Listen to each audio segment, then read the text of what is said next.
안녕하세요. 이번 시간에 뭐 하실 거냐면은 전기기기죠. 그래서 전기기능사가 총 몇 과목을 보시냐면은 세 과목을 보게 되는데 오늘 들어갈 것은 전기기기라는 과목을 들어가겠습니다. 몇 쪽 보시냐면은 제1장의 제1장 직육이라고 되어 있는데 그 부분을 잠깐 보시면요. 제1장이 바로 직육입니다. 시험제가 제1장 직육이라 그러는데 이쪽에도 시험 비중이 굉장히 높아요. 높다는 것은 여기에서 문항수가 굉장히 많이 출제가 됩니다. 또 내용도 굉장히 길고요. 그래서 여러분이 나중에 기능사 딴 다음에 기사나 산업기사에 들어가면요. 또 이쪽 부분이 또 굉장히 또 내용이 길어요. 그래서 기사에서는 5일이나 6일 정도에 들어가는 양이 바로 요겁니다. 기능사도 뭐 되게 내용이 긴데 기능사는 또 기능사에 맞는 정도의 뭐가 될 수준으로 제가 설명을 드릴 테니까요. 여기에 있는 부분을 잘 들으시고요. 다른 장에 비해서 내용이 굉장히 많고 내용이 많다는 것은 시험지가 많이 출제된다는 뜻이기 때문에 이 부분을 잘 봐두시면 됩니다.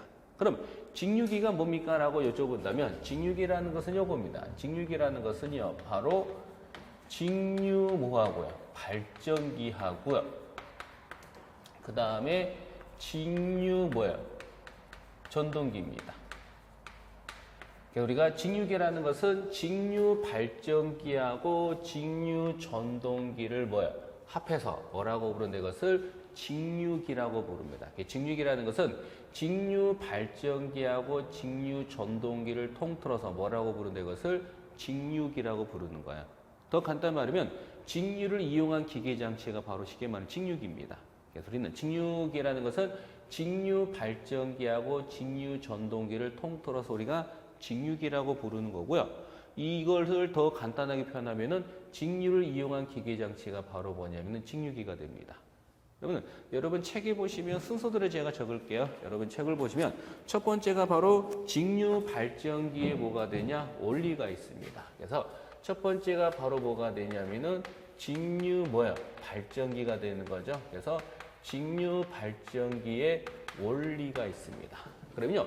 이 직류 발전기의 원리가 뭡니까? 라고 여쭤본다면 직류 발전기의 원리는 바로 뭐냐면은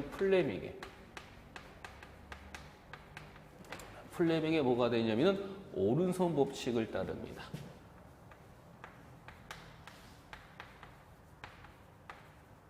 우리가 직류 발전기의 원리가 뭡니까? 라고 물으면 플레밍의 무슨 법칙? 오른손 법칙이고요. 이 플레밍의 오른손 법칙을 이용해서 만들어진 기계장치가 뭡니까? 라고 물으면 가나다라 보기 중에 발전기를 찾으시면 됩니다. 우리가 직류 발전기의 원리는 플레밍의 오른손 법칙이고요. 플레밍의 오른손 법칙을 이용해서 만들어진 기계장치가 바로 뭐냐? 발전기가 됩니다. 그러면 간단히 원리를 그리면 이렇게 생겼어요. 뭐 크게 어렵지는 않은데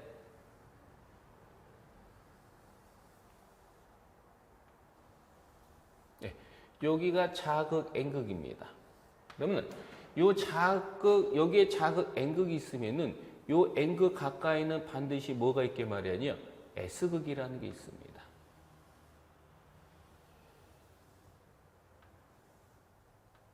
다시 말해서 여기에 자극 N극이 있고요. 요 N극 가까이는 반드시 뭐가 있게 마련이냐? S극이라는 게 있습니다.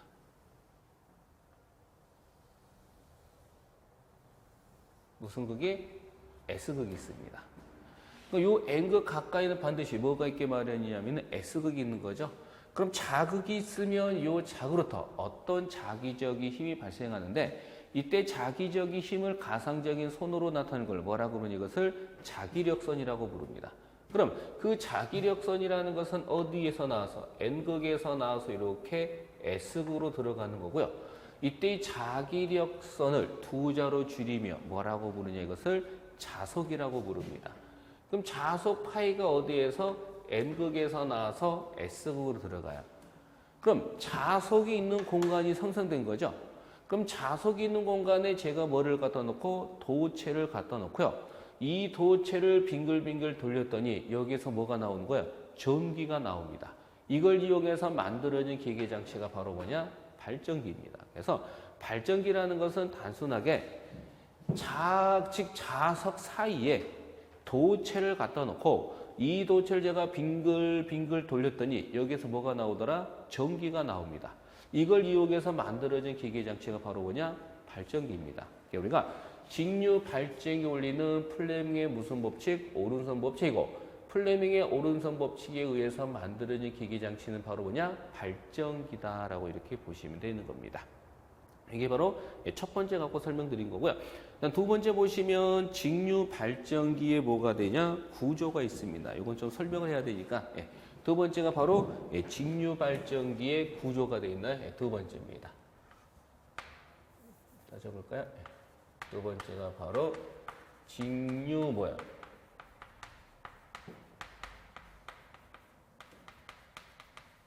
직류 발전기의 구조입니다. 그럼 직류 발전기 구조는 어떤 구조냐 하면은 제가 한번 그림을 한번 그려볼게요.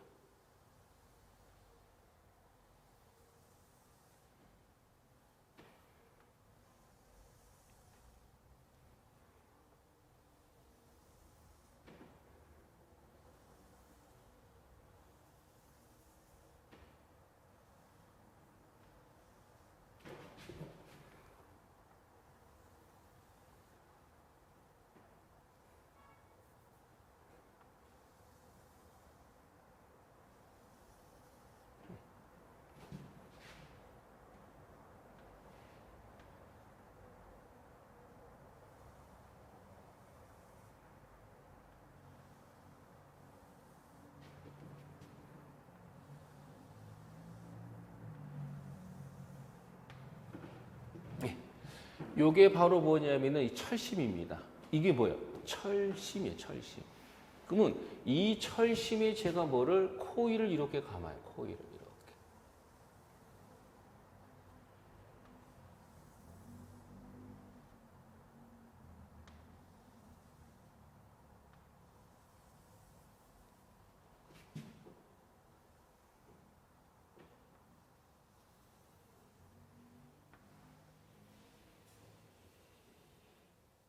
이렇게 됩니다. 요게 바로 뭐냐면은 철심이고요. 철심에 제가 뭐를 감은 거야? 코일을 감습니다. 그럼 철심에 제가 뭐를 감은 거야? 코일을 감은 거야.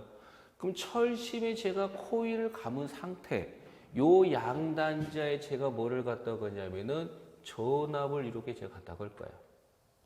뭐를? 전압을 이렇게 갖다 겁니다. 그럼 철심에 뭐를 감고 코일을 감고 요 양단자에 제가 뭐를 전압을 갖다 걸어요. 그럼 전압을 갖다 걸면 뭐가 흘러요? 전류가 흐르겠죠. 근데 잘 보시면 우리가 전압원을 이렇게 그린 것을 직류라고 불러요, 교류라고 불러요? 직류입니다. 그러면은 직류는 교류와 다르게 뭘 갖고 있어요? 극성을 갖고 있죠. 극성이라는 것은 뭐예요? 플러스 아니면 마이너스입니다. 맞나요? 그래서 직류의 대표적인 게 바로 뭐냐? 건전지입니다. 건전지. 그럼 여러분이 건전지 꼽을 때 어떻게 했어요? 뭐가 튀어나온 부분을 우리는 뭐 꼭지가 나온 부분이 플러스 쪽이고 아무것도 없는 부분이 마이너스죠.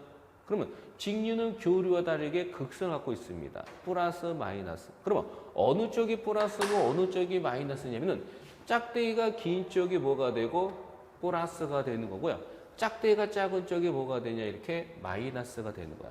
그럼 전기라는 것은 어떻게 돼요? 높은 데서 낮은 쪽으로 오는 거죠. 그래서 우리가 이 플러스에서 나와가지고 마이너스로 갑니다.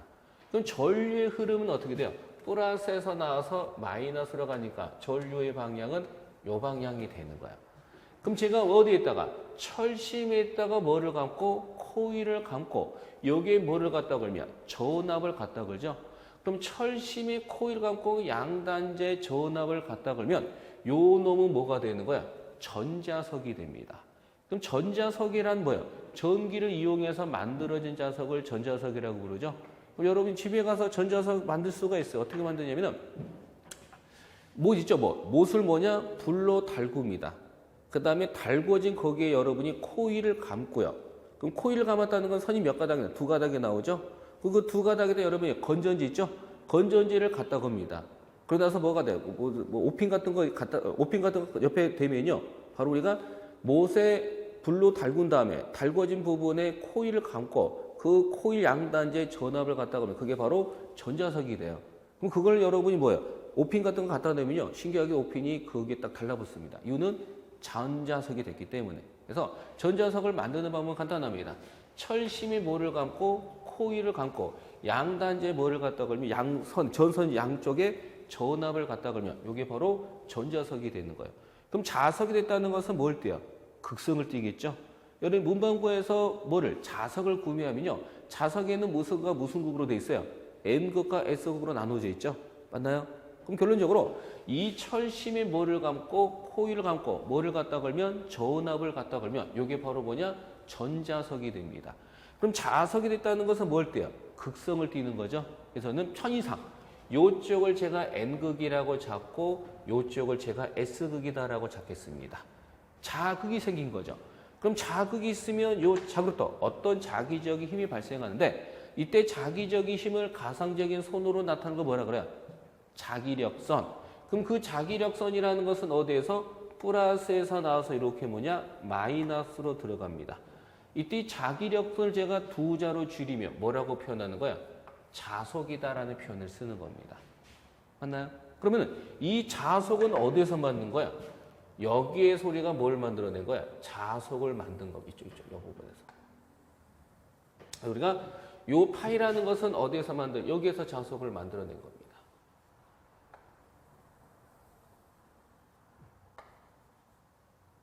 요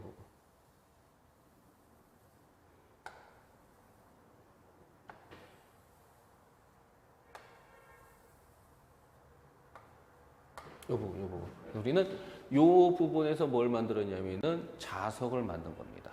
그럼 요 부분에서 자석을 만든 거죠. 그럼 자석을 만드는 부분은 우리가 뭐라고 부르냐? 이걸 유식하게 뭐라고 부르는 것을 계자라고 씁니다. 계자. 계자가 뭐야? 자석을 만들어지는 부분을 우리는 계자라고 부릅니다. 다시 계자는 뭐냐? 계자라는 것은 자석을 만드는 걸 계자라고 부릅니다. 그러면요, 이 계자에 의해서 뭐가 만들어진 거야? 자석이 만들어진 거죠. 그럼 이제 어디에? 자석이 있는 공간에 뭐를 갖다 놓고 이와 같은 도체를 이렇게 갖다 놓습니다.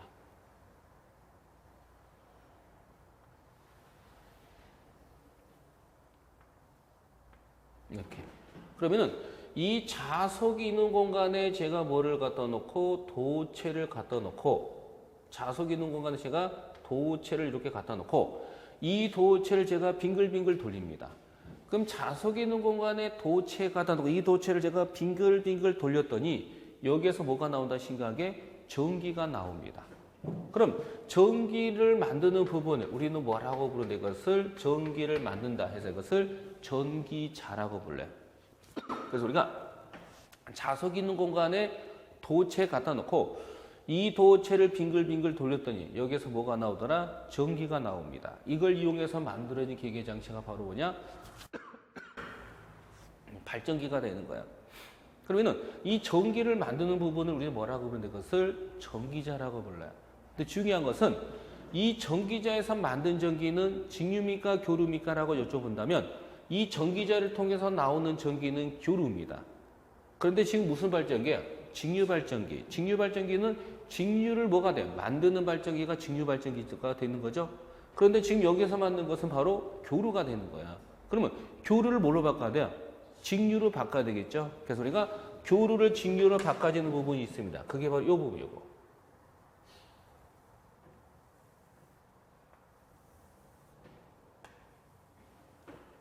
여기서 만든 전기는 뭐예요?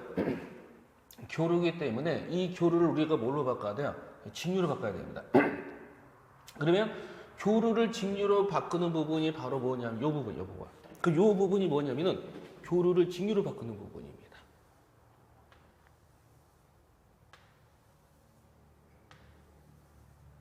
이렇게 합니다. 이 부분, 이 부분. 그래서 이 부분이 교류를 직류로 바꾸는 이 부분이 바로 뭐냐면은 이 부분, 이 부분. 우리가 교류를 직류로 바꾸는 이 부분이 바로 뭐냐면은 종류자라고 해요. 종류자. 그래서 교류를 직류로 바꾸는 부분을 뭐라고 부르는데 그것을 종류자라고 합니다. 종류자. 그럼 종류자는 교류를 직류로 바꾸는 게 종류자예요. 네. 그러면 이 종류자는 여러분 가정집에 있어요. 지금 여러분도 지금 갖고 있을 텐데 아니면 집에 있어요. 그게 뭐냐면은 여러분 혹시 휴대폰 있죠? 휴대폰. 여러분 휴대폰 보시면은 그 휴대폰은 여러분이 오후에 열심히 쓰다가 밤에 충전하잖아요. 그럼 밤에 충전할 때 우리가 플러그를 우리가 돼지코에 꼽죠. 그럼 돼지코에 꼽는 건 교류의 징유예요. 여러분 가정집에 쓰는 전기는 교류가 되겠죠? 맞나요? 교류입니다. 교류.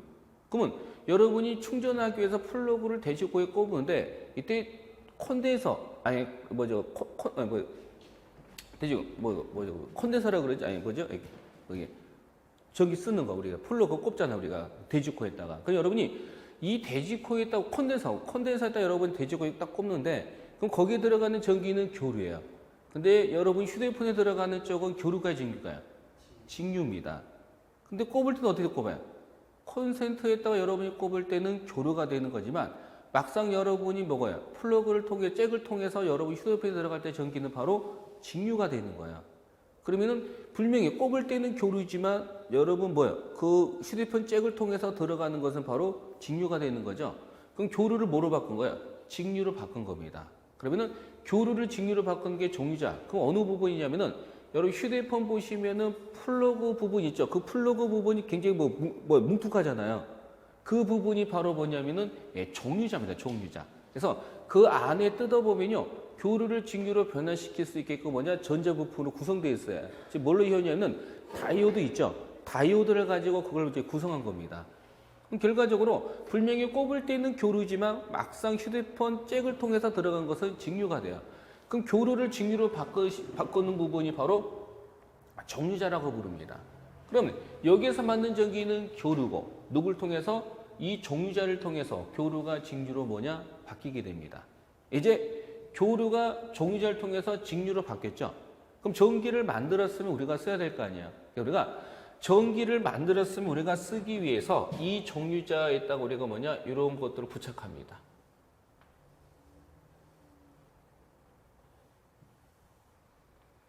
이 부분, 요거.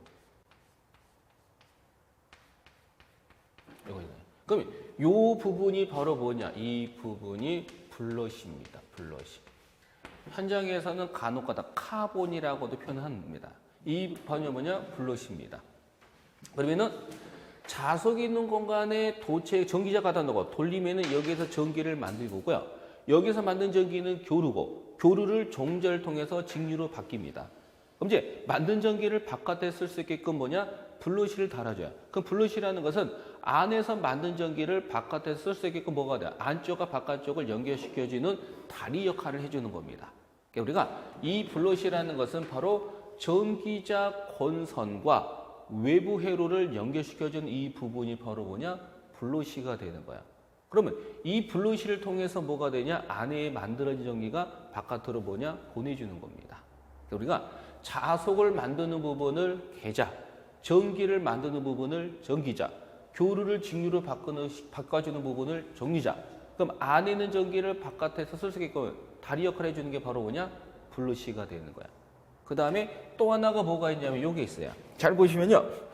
요거는 계자가 되고 요거는 전기자잖아요. 그럼 이 계자 부분과 전기자 부분에 뭐가 있어요? 간격이라고 해야 되지. 간격 틈이 있어요. 그러면 이 틈을 우리는 뭐라고 부르냐? 이것을 우리는 공극이라고 부릅니다. 영어로는 에어캡이라고 부르죠. 네. 우리가 요 계자하고 이 전기자 사이를 우리는 뭐라고 부르는 것을 공극이라고 부릅니다. 영어로는 이제 에어캡이 됩니다. 그럼 직류발전기 구조는 뭐예요? 계자, 전기자, 정유자, 블러시, 공극이 있고요. 주요 부분에는 어디까지냐? 주요 부분이죠. 그래서 직류발전기 주요 부분에는 바로 계자, 전기자, 정유자까지가 주요 부분입니다. 그래서 만약에 취준자가 직류발전기 3요소를 찾아라 그럴 때 계자, 전기자, 정유자까지가 3요소가 되는 거고 직류발전기 4요소를 찾아라 그럴 때는 계자, 전기자, 정유자 어디까지? 블러시까지입니다.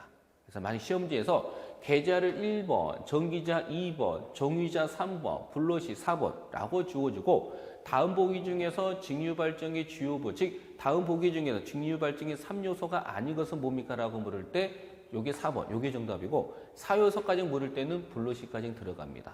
우리가 직류발전기의 주요 부분 3요소는 계자, 전기자, 정유자. 4요소를 물으면 블러시까지 들어가는 거고 각각의 용도가 있겠죠. 계자라는 것은 자석을 만들어지는 부분이 계자가 되는 거고요. 전기를 만들어지는 부분이 전기자가 되는 거고 교류를 직류로 변화시키는 부분이 바로 전기자가 되고 안에 있는 전기를 바깥에 연결시켜주는 이걸 정확히 유식한 말로 쓰면은 전기자 권선과 외부 회로를 연결시켜주는 부분이 바로 뭐가 되냐? 블러시다라는 겁니다. 이게 바로 직류 발전기 주요 부분에 해당합니다. 네, 이렇게 여러분이 알아두시면 되는 겁니다. 그 다음 요거 봅니다. 뭘 보시냐면은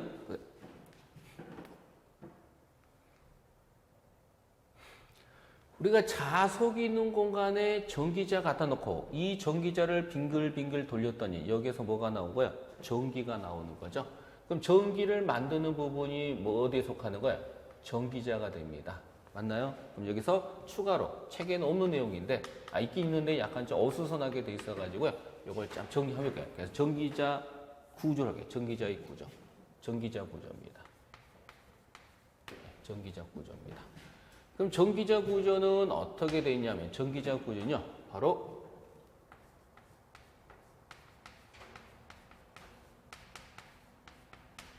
주소가 함유된 강판을요. 얇게 썰어서 뭐가 되냐? 포갱 구조로 되어 있습니다. 포갱을 우리는 뭐라고 부르는데 유식한 말로 성층했다라고 불러요. 다시 정리해드립니다. 전기자 구조는 어떻게 구성되어 있냐면은 바로 규소가 함유된 강판을요. 얇게 썰어서 뭐가 되냐? 포갱 구조로 되어 있습니다. 포갱을 우리는 뭐라 그러는데 그것을 성층했다라고 부릅니다. 쌌다. 성을 쌓는 우리가 벽돌을 차곡차서 성을 성을 쌓는다 그러잖아요. 그래서 우리는 이 전기자 구조는 규소가 함유된 강판을 얇게 썰어서 포갱 구조로 돼. 포갱을 우리는 성층했다라고 불러요. 그러면은 이 규소 강판을 쓰는 주된 이유가 있겠죠. 왜 규소 강판을 씁니까? 라고 여쭤본다면 뭐를?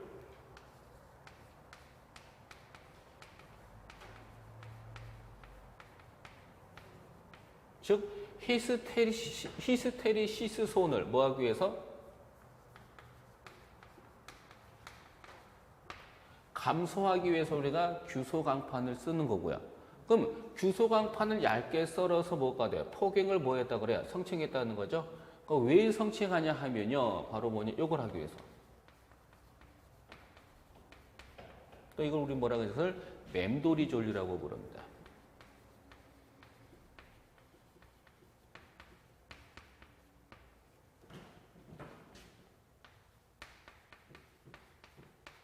뭐 하기 위해서? 감소하기 위해서. 시험지가 어떻게 나오냐면 규소 강판을 쓰는 이유가 뭡니까? 라고 물을 때 요 히스테리시스 한의 손실입니다. 히스테리시스 손을 감소하기 위해서. 성층하는 이유가 뭡니까? 라고 물을 때 뭐가 되냐? 맴돌이 전류, 와전류 손을 뭐하기 위해서? 감소하기 위해서. 그래서 두 개는 하나의 손실입니다. 손실이라는 것은 발전기에서 100을 만들었으면 제일 좋은 거 뭐야? 발전기에서 100을 만들었으면 우리가 만든 만큼 100을 쓰면 좋은 거죠. 근데 현실은 그렇지는 않고요. 발전기에서 100을 만들었는데 실제로 우리가 쓰는 적은요. 100보다는 이하 100을 다 못 써요. 즉 100보다 작은 가볍게 못 씁니다. 이유는 불명이 넘으면서 뭐가 생기는 거야? 손실이 생긴 거야. 그래서 발전기에서 100을 만들었으면 실제로 우리가 쓰는 것은 100이면 굉장히 좋은 겁니다. 그런데 현실은 그렇지 않고 만들기로는 100을 만드는데 우리가 쓰는 것은 100보다는 적은 값밖에 못 쓴다는 거야. 이유는 넘어오면서 뭐가 발생하기 때문에 손실이 발생하기 때문에 그 손실에서 대표적인 게 바로 뭐냐? 이런 손실이 발생하는 겁니다. 그러면 이런 손실 때문에 우리가 많이 못 쓰는 거죠. 우리가 이 손실을 줄이기 위해서 규소 강판을 쓰는 거고요. 이 손실을 줄이기 위해서 성층을 한 겁니다. 그러면은 이 규소 강판과 성층이잖아요. 그래서 우리는 규소 강판과 성층을 하는 이유는 히스테리시스선과 와전류선을 뭐하기 위해서 줄이기 위해서. 그럼 제가 누구하고 이 히스테리시스선과 와전류선 있죠. 요거를 합해서 뭐라고 부르냐 하면은 이걸 우리는 합해서 뭐라고 하는데 그것을 철선이라고 부릅니다. 철선. 누구? 이놈하고 이놈을 합해서 뭐라고 부르는데 이것을 철뭐가 돼요? 손이라고 부릅니다. 철선. 누구? 히스테리시스 손하고 와전류선 합해서 뭐라고 하는데 이것을 철손이라고 그래요. 그럼 철손이라는 것은 두 개를 합한 걸 뭐예요? 철손이라 그러죠? 그럼 왜 이걸 이렇게 봅니다. 우리가 시험 문제에서요. 우리가 규소강판을 쓰는 주된 이유가 뭡니까? 라고 물을 때 요거를 줄이기 위해서. 성칭하는 주된 이유가 뭡니까? 라고 물을 때 요걸 하기 위해서. 그럼 두 개를 합해서 우리가 뭐가 돼요? 철손이라 그러죠? 철손이란 히스테리시스선과 와절을 합한 걸 우리는 철손이라고 불러요. 그럼 문제는 문제는 뭐예요? 규소강판을 쓴 이유는 요걸 줄이기 위해서, 성칭하는 이유는 요걸 줄이기 위해서입니다. 이번에 문제 어떻게 나오면 규소강판을 성칭하는 주된 이유가 뭡니까? 라고 물어요. 그럼 규소강판을 성칭하는 주된 이유를 물을 때는 히스테리시스선과 와줄선을 감소하기 위해서 이걸 좀 찾으면 돼요. 그런데 그 말이 없어요. 그 대신 뭐가 있어요? 철손이 있습니다. 철손이란 이거하고 이걸 합한 걸 철손이라고 그러죠. 그래서 간단히 말하면 규소강판을 성칭하는 이유는 뭡니까? 라고 물을 때 간단히 말하면 뭐로 되는 거야? 철손을 모아하기 위해서, 줄이기 위해서. 그래서 철손이라는 것은 히스테리시스선과 와전류, 맴돌이 전류선 합한 걸 철손이라고 부르기 때문에 규소강판을 성칭하는 주된 이유를 물을 때는 히스테리시스선과 와전류선을 줄이기 위해서를 찾으면 되는데 요 말이 없다. 그럼 요 말 없으면 뭐가 정답이야? 두 개 합해서 철손이라 그러잖아요. 그래서 규소강판을 성칭하는 주된 이유는 바로 두 자를 줄이면 철손을 모아하기 위해서, 줄이기 위해서 이걸 보기 중에 찾으시면 되는 겁니다. 그래서 시험 문제는 보편적으로 이런 식으로 출제가 되는 거니까요. 봐두시면 되고요. 다시 정리해드립니다. 직류발전기 구조는 계자, 전기자, 정류자, 블러시, 공극 있죠? 그럼 계자는 뭐야? 즉 자석을 만들어지는 부분이 계자고요. 전기를 만들어지는 부분이 전기자고, 교류를 직류로 바꿔주는 부분이 정류자고, 그 다음 우리는 전기자 본선과 외부 해를 연결시켜주는 부분이 블러시입니다. 많이 시험 문제에서 직류발전기 3요소가 뭡니까? 라고 물을 때 계자, 전기자, 정류자까지이고 사요소를 물을 때 어디까지? 블러시까지이다 라는 것을 기억합니다. 그다음 우리가 전기자 구조는 뭐야? 규소강판은 성칭된 구조로 되어 있는데 규소강판을 쓴 이유는 요거를 감소하기 위해서, 성칭하는 이유는 요거를 감소하기 위해서, 히스테리시스선과 와줄을 합해서 우리는 철선. 그래서 우리는 규소강판을 성칭하는 주된 이유가 뭡니까? 라고 물을 때 히스테리시스선과 와줄을 감소하기 위해서 이걸 두 자를 줄이면 철선을 줄이기 위해서입니다. 이렇게 해서 여러분이 기본적인 사항을 해봅니다. 이 부분이 어디까지 해드렸냐면요. 바로 몇 쪽이냐면은 2페이지 있죠. 2페이지 보시면 다섯 번째 그 블러시인가요? 거기까지 제가 설명을 드린 겁니다.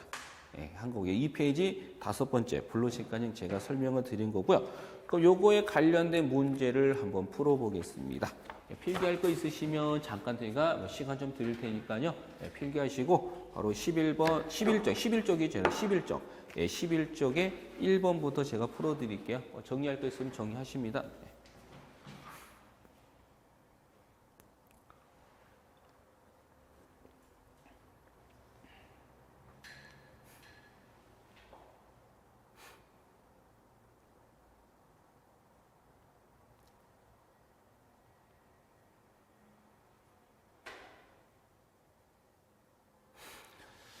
그러면은 교재 몇 쪽 보시냐면요. 11쪽 보시면 11쪽입니다. 11쪽.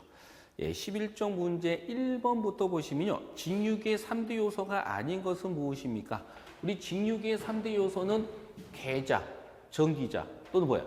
즉 말씀해서 직류계의 3대 요소는 계자, 전기자, 정유자까지이죠. 뭐는 아니다? 4번. 보극은 아닙니다. 보극은 보조극입니다. 그래서 조그마한 자석을 보극이라고 표현하는데 나중에 전기자 반작용에서 나오는 얘기니까 그때 가서 보고. 문제 2번. 그래서 1번의 답은 4번이 정답이고요. 문제 2번입니다. 철심의 권선을 감고 전류를 흘려서 공극에 필요한 자석을 만드는 것은 무엇입니까? 라고 물었죠. 여기서 볼까요? 직류발전기 구조를 보면요. 자석을 만드는 부분을 계자라고 부르고 전기를 만드는 부분을 전기자라고 부르고 교류를 직류로 바꿔주는 부분을 정류자라고 부르고 전기자 권선과 외부해를 연결시켜주는 부분이 블러시라고 그랬죠. 그러면 자석을 만드는 걸 우리는 뭐라 그래요? 계자. 2번이 바로 정답입니다. 나번이 정답이죠. 2번 정답이고 3번. 직류발전기의 철심을 규소강판으로 성칭하여 사용하는 주된 이유는 뭡니까? 라고 물었네요. 여기서 나온 거죠. 우리가 전기자 구조에서 규소강판을 쓰는 이유는 히스테리시스선을 줄이기 위해서, 성층하는 이유는 와존류선을 줄이기 위해서. 맞나요? 그러면 히스테리시스선과 와존을 합해서 우리는 뭐냐? 철선을 줄이기 위해서 규소강판을 성층한다라고 된 겁니다. 그럼 3번에 다음 몇 번 정답에 2번에 보니까 직류발전기의 철심을 규소강판을 성층하는 주된 이유는 2번에 맴돌이 전류선과 히스테리시스선을 모아하기 위해서 감소하기 위해서. 답은 2번이 정답이 된 겁니다. 그 다음에 뒷장 넘기시면 12쪽이죠. 네, 12쪽입니다. 네, 12쪽의 문제 4번을 보시면 문제 4번에 직류기의 전기자 철심을 규소강판으로 성층하는 가장 큰 이유를 물었네요. 우리가 직류기에서 규소강판을 성층하는 이유, 우리가 규소강판을 성층하는 이유는 히스테리시스선과 와존류선을 모아하기 위해서 줄이기 위해서. 요걸 두 자로 줄이면 철선을 모아하기 위해서 줄이기 위해서. 다음 몇 번? 2번이 바로 정답이 됩니다. 문제 5번. 전기기기의 철심을 성층하는 가장 적절한 이유는 무엇입니까? 라고 물었는데 우리가 성층하는 주된 이유는 무엇 때문이야? 와존류, 맴돌이 전류선을 모아하기 위해서 감소하기 위해서. 다음 몇 번? 4번이 바로 정답이 됩니다. 다음 문제 6번. 직류기에서 블러시의 역할은 뭡니까? 라고 물었죠. 바로 뭐냐면은 여기에서 뭘 물은 거야? 블러시를 뜻하는 거죠. 블러시를 물은 겁니다. 우리 블러시라는 것은 바로 뭐야? 전기자 권성과 외부 회로를 연결시켜주는 부분이 블러시가 되는 거죠. 그래서 다음 몇 번이고 전기자 권성과 외부 회로를 연결시키는 부분. 답은 4번이 바로 정답이 됩니다. 그 다음에 뒷장 넘겨 13쪽 보시겠어요? 13쪽. 13쪽 보시면 13쪽의 문제 7번을 보시면요. 7번입니다. 7번을 보시면 정류자와 접촉하여 전기자 권성과 외부 회로를 연결시켜주는 부분 물었죠. 우리 전기자 권성과 외부 회로를 연결시켜주는 부분을 뭐라고 부른다? 바로 블러시다라고 표현한 겁니다. 맞나요? 이렇게. 그래서 여기까지 해가지고요. 우리가 설명드렸던 것을 가지고 문제를 푼 겁니다. 이제 다시 내용 설명을 들어가는데 문제 몇 쪽을 보시냐면요. 요거는 한번 볼까요? 교재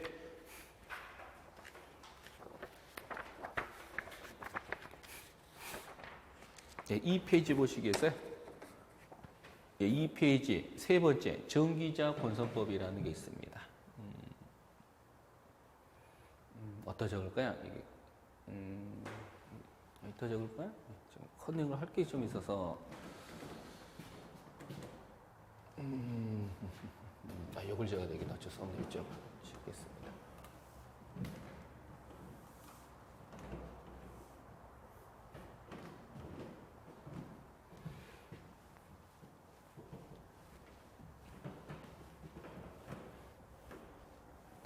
이 그림은 나중에 써보가야 되니까요.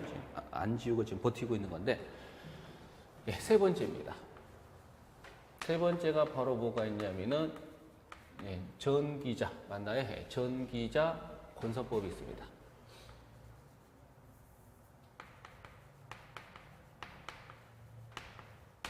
전기자 권선법. 즉 전기자 권선법이라는 것은 뭐냐면은 이 전기자의 코일을 감는 방법을 전기자 권선법이라고 부릅니다. 다시 전기자 권선법이라는 것은 바로 요 전기자의 코일을 감는 방법을 뭐라고 부르는 것을 전기자 권선법이라고 부릅니다. 그러면 전기자 권선법에는 크게 몇 가지가 있냐면은 두 가지가 있어요. 환상권이라는 게 있고요.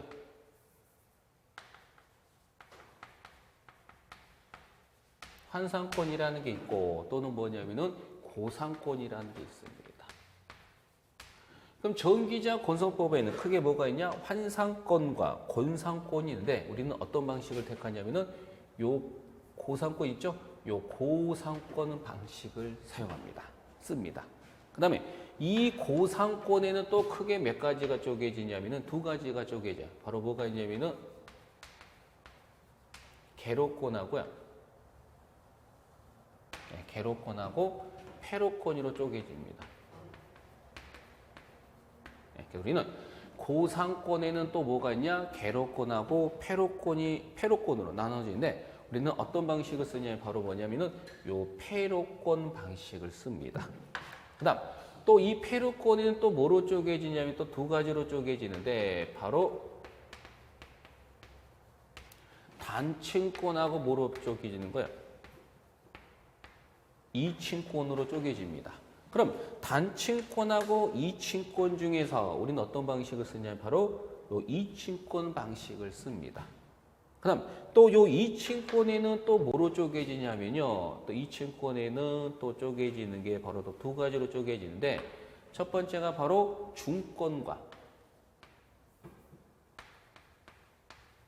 중권과 뭐로 쪼개냐면은 파권으로 쪼개집니다. 중권과 파권으로 쪼개집니다. 그러면 뭐가 시험제로 출제가 되냐면요. 요 중권과 파권의 특징이 시험 문제입니다. 시험 문제가 나옵니다. 우리는 중권과 뭐가 되냐? 파권의 특징이 시험 문제야. 그럼 첫 번째, 중권의 특징은 바로 뭐냐면은 바로 병렬해로서.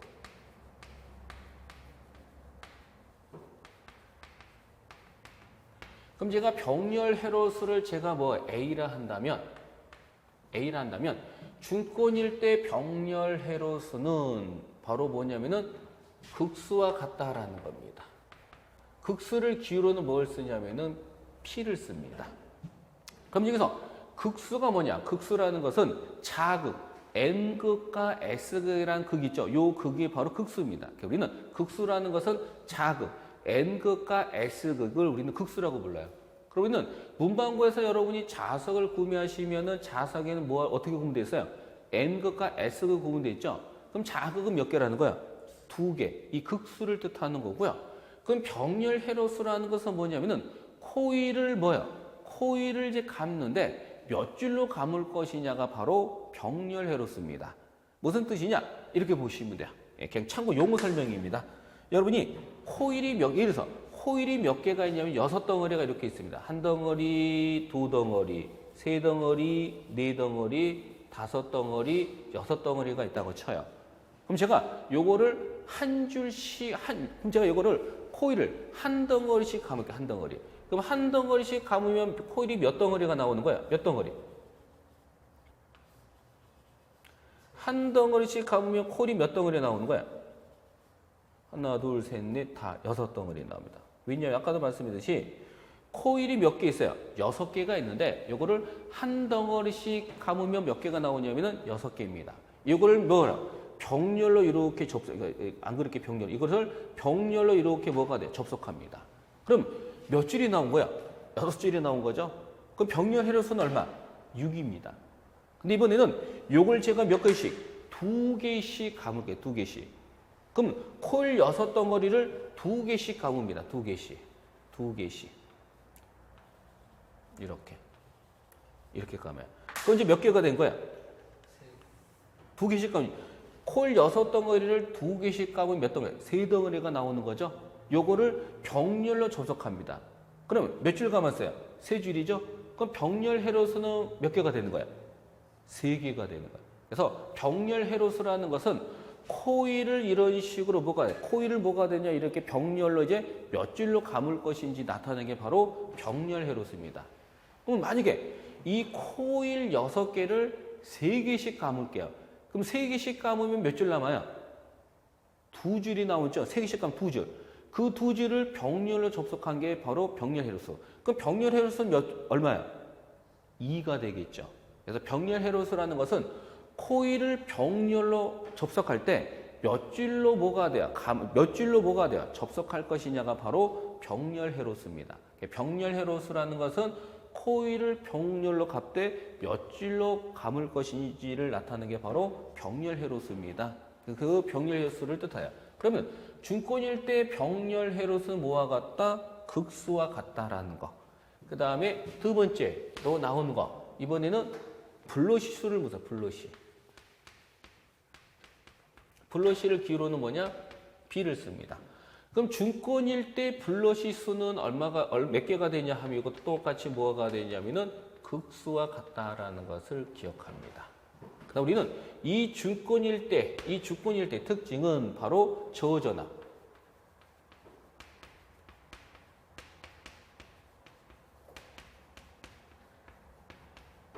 바로 저전압 대전류용에 사용되는 겁니다. 제가 저전압, 작은 전압과 엄청난 전류값을 얻고자 할 때 하는 방식이 바로 중권입니다.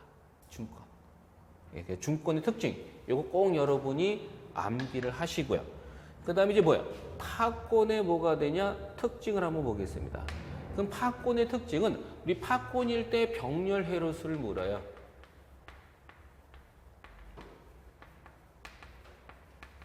그 병렬 헤로스라는 것은 코일을 병렬로 감 때 몇 줄로 감을 것인지를 나타내는 게 병렬 헤로스라고 그랬죠. 그 병렬 헤로스를 기울은 A로 써서 나타낸다면 파권일 때 병렬 헤로스는요. 극수에 상관없이 무조건 얼마가 되냐? 2입니다. 다시 파권일 때 병렬 헤로스는 극수에 상관없이 항상 얼마? 2 기억하시고요. 그 다음 두 번째가 바로 뭐냐? 블러시 수입니다. 블러시. 블러시를 기울은 뭐야? B를 써서 나타내고 파권일 때 블러시 수는 뭐가 되냐? 극수에 상관없이 항상 얼마? 2다라는 거고요. 마지막으로 파권일 때는 어떤 용도로 우리가 파권을 쓰냐 하면은 중권의 반대, 바로 대전압, 큰 전압이죠. 뭐냐? 소전류형입니다. 요겁니다. 그래서 시험 문제는 바로 뭐가 나오냐면요. 요 중권의 특징과 파권의 특징이 출제가 잘 됩니다. 우리가 전기자 권선법에는 고상권으로 하든지 패록권으로 하든지 이층권으로 하든지 중권과 파권을 이렇게 쓰는 겁니다. 시험 문제는 뭐가 출제가 되고 이 중권의 특징하고 이 파권의 특징이 출제가 되는 부분이니까요. 요 특징들을 여러분이 꼭 기억해 두시면 됩니다. 시험 문제 잘 나오는 겁니다. 필기하시고 요거에 관련된 문제를 한번 풀어드릴 테니까요. 필기하실 분들은 좀 필기를 하시면 됩니다.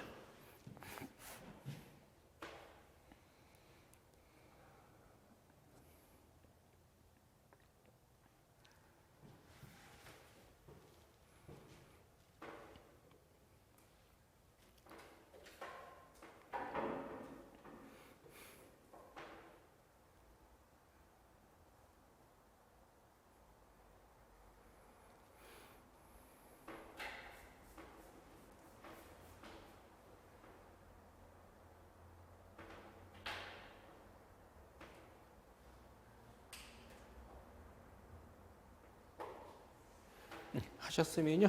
문제 좀 풀어볼게요. 몇 쪽을 보시냐 하면은 요거에 관련된 문제를 한번 풀어보겠습니다.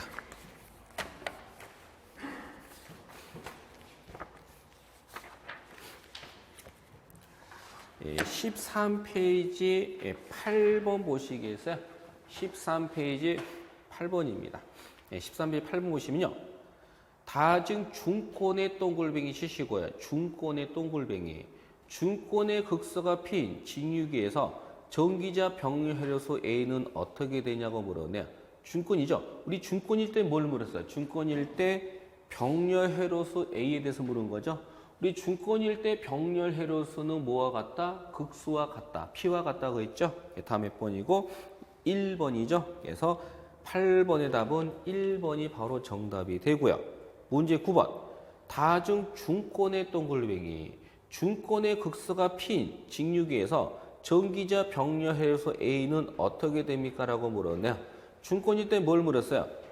병렬 헤로수 물었죠? 우리가 중권일 때 병렬 헤로수는 뭐와 같다? 극수와 같다를 찾습니다. 그래서 몇 번 정답이고 극수 P와 같다.